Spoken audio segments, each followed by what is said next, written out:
গণৰাজ্য দিৱসত জগত সভা শুৱনি কৰিব অসমৰ এজন ৰিক্সাৱালাই।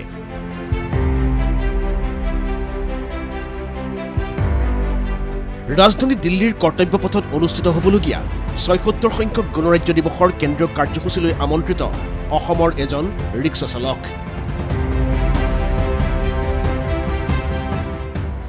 অংশ ল'ব ৰাষ্ট্ৰপতিৰ বিশেষ অভ্যৰ্থনা অনুষ্ঠানত। কথা বতৰা হোৱাৰ সুযোগ লাভ কৰিব প্ৰধানমন্ত্ৰী নৰেন্দ্ৰ মোদীৰ লগতো।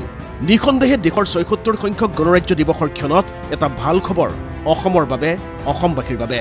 কিন্তু কোন সেইগৰাকী সৌভাগ্যৱান ৰিক্সা চালক যাৰ কামে দৃষ্টি আকৰ্ষণ কৰিছে দেশৰ ৰাষ্ট্ৰপতি প্ৰধানমন্ত্ৰীৰ, যি গৌৰৱান্বিত কৰিছে অসম আৰু অসমীয়াক? মানুহজনৰ নাম আহমদ আলী। আমি তো প্রথম আমার ফোন করলো,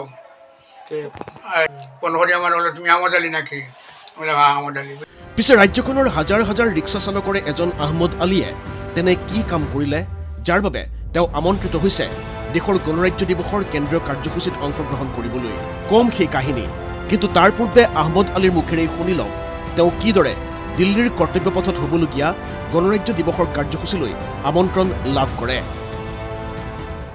মন কি বাতৰ আহমদ আলী নি? বলে হয়, বলে তুমি দিল্লিতে চাই তোমার পুরস্কার দেব হইব।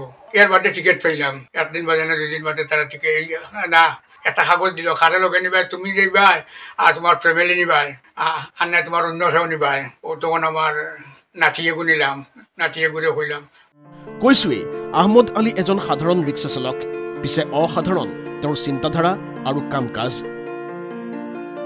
শ্ৰীভূমি জিলাৰ পাথাৰকান্দি অঞ্চলৰ বাসিন্দা আহমদ আলীয়ে এতিয়া অৱশ্যে ৰিক্সা চলাবলৈ বাদ দিছে, কিন্তু কিছু বছৰ আগলৈকে যেতিয়া তেওঁ পাথাৰকান্দিৰ ৰাস্তাত ৰিক্সা চলাইছিল সেই সময়ছোৱাত ৰিক্সা চলাই উপাৰ্জন কৰা ধনৰে কিছু অংশ ৰাহি কৰি তেওঁ অঞ্চলটোত শিক্ষাৰ প্ৰসাৰৰ বাবে আগবঢ়াই দিছিল।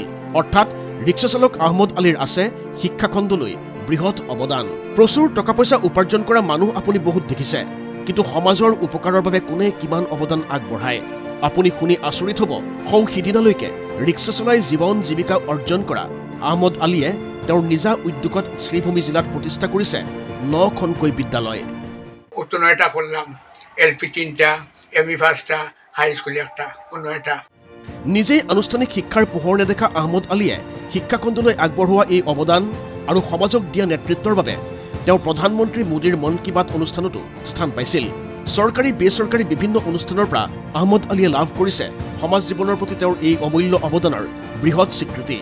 লাভ কৰিছে বহু বঁটা বাহন আৰু এতিয়া সাজু হৈছে দেশৰ গণৰাজ্য দিৱসৰ দৰে এক ৰাষ্ট্ৰীয় দিৱসত জগত সভা শুৱনি কৰিবলৈ।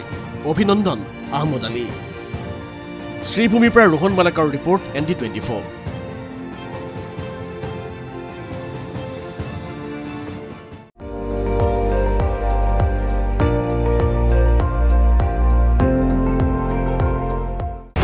আপুনি চাই আছে ND24, সৰ্বশ্ৰেষ্ঠ নহয় সৰ্বোত্তমৰ দৌৰত।